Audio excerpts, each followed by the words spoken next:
E a gente sabe que o desenvolvimento desses programas de Corporate Venture Capital não é algo trivial, é algo que traz uma série de desafios, traz mudanças de cultura, traz exigências de novas questões de governança, novos processos internos, né? Os projetos acontecem numa nova velocidade. E também para nós, advogados, é bastante desafiador, porque muitas vezes a gente está acostumado com operações de M&A tradicional ou de venture capital puro, e eu acho que o CVC ele fica ali num híbrido que a gente muitas vezes tem desafios de criar mecanismos de proteção para proteger os clientes de riscos que tradicionalmente eles teriam aversão, e ao mesmo tempo a gente tem que ter o cuidado de não inviabilizar o negócio e de não criar amarras que futuramente possam prejudicar o desenvolvimento daquela empreitada para os dois lados, né? Tanto para o investidor corporativo quanto para a startup. Requer uma mudança de mentalidade. Porque é um investimento diferente de um M&A clássico ali, que não vai trazer um retorno imediato ali, que você não vai ver. É um retorno para longo prazo. Às vezes você, inclusive, investe em alguma coisa que não traz aquele retorno esperado, e tudo bem. Isso está no plano, né? Só que é uma mudança de mentalidade mesmo. Você tirar ali a ideia da meta, do resultado, para você reservar esse capital para dizer, cara, agora eu vou testar. Agora eu vou entrar num mundo que eu não conheço, vou inovar e vou... Então, foi assim o surgimento das ZX lá atrás. E até hoje, como você falou também, acho que é um desafio no dia a dia, em termos tanto de governança, mas de você manter essa mentalidade no dia a dia da empresa. Por um lado, pode parecer muito fácil, né? Porque você fala, cara, você está num mundo de inovação, é totalmente diferente, não tem link, né, com o dia a dia da empresa, mas não é isso que acontece na prática. A gente tem muita ligação com o core da companhia. A gente tem, apesar de ser um mundo separado, lá dentro, o nosso dia a dia é a empresa, né? Então, até áreas como reputação e tudo mais são vinculadas ali. Então, os nossos interesses, às vezes, eles têm ligação com isso. Com o core, com o que a gente faz no dia a dia. Então, esse desafio, e é um exercício diário, assim, de você lembrar que é o que você falou, não posso fechar aqui as portas para as coisas novas, para as inovações. Eu preciso estar sempre aberto, eu preciso estar sempre olhando para coisas que o core não está olhando, para coisas que o dia a dia da empresa não está abrangendo. Porque quando a gente está falando de corporate, a gente está falando muito de cultura corporativa, né? Por mais que a gente pense em veículos, muitas vezes independentes, a forma de sinergia, a forma que a gente vai pensar na estrutura desses veículos e os objetivos, eles diferem completamente. A gente pode ter corporações que elas estão vendo, não sei, estratégias para conseguir melhorar o que elas têm no core, então, às vezes, conseguir vender mais de algum produto. Às vezes, elas estão tentando investir de uma forma a se proteger de tecnologias disruptivas. Às vezes, elas estão olhando simplesmente em apostas que podem virar depois uma aquisição. Então, difere muito também da maturidade que a corporação tem. Como a gente acaba auxiliando também na consultoria nas outras frentes, né? Muitas vezes a gente pede para... Espera um pouco, vamos pensar um pouco na estratégia como um todo. E muitas vezes também é um timing de mercado, né? Uma das coisas que a gente aprendeu muito, que por mais que a gente tenha metodologias muito corretas de qual que é a melhor forma para fazer, tem muita corporação que ela precisa inovar agora, que ela tem uma oportunidade de aquisição, que ela tem as oportunidades quicando ali. Então, a gente acaba direcionando para esse momento, mas a principal questão, né? A gente criando uma governança que consiga blindar, né?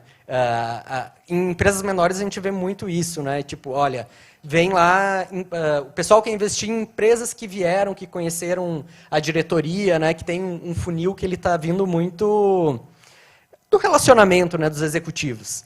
Então, como que o nosso trabalho é muito como que a gente dá um passo atrás, como é que a gente conscientiza a diretoria, como é que a gente cria processos para conseguir blindar e a gente ter, no caso do CVC, uma estratégia de portfólio, por mais que muitas vezes seja investimentos spot, mas o pensamento tem que ser de portfólio.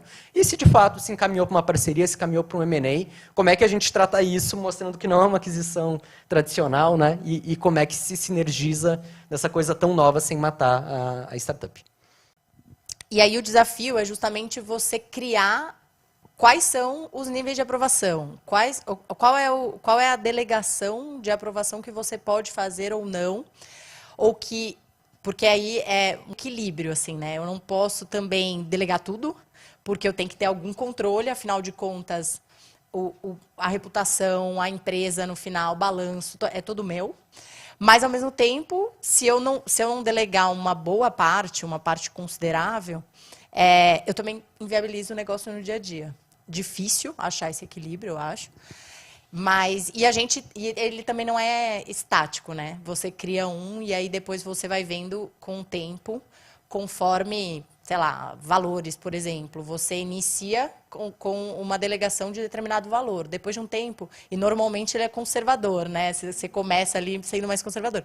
Depois de um tempo, você percebe que, poxa, aqui eu acho que eu posso flexibilizar um pouco mais. Aqui eu posso dar essa autorização para um diretor da companhia ou para o diretor daquela área. Eu acho que tem uma questão que muitas empresas, quando vão começar nisso, elas não conseguem enxergar num primeiro momento, né?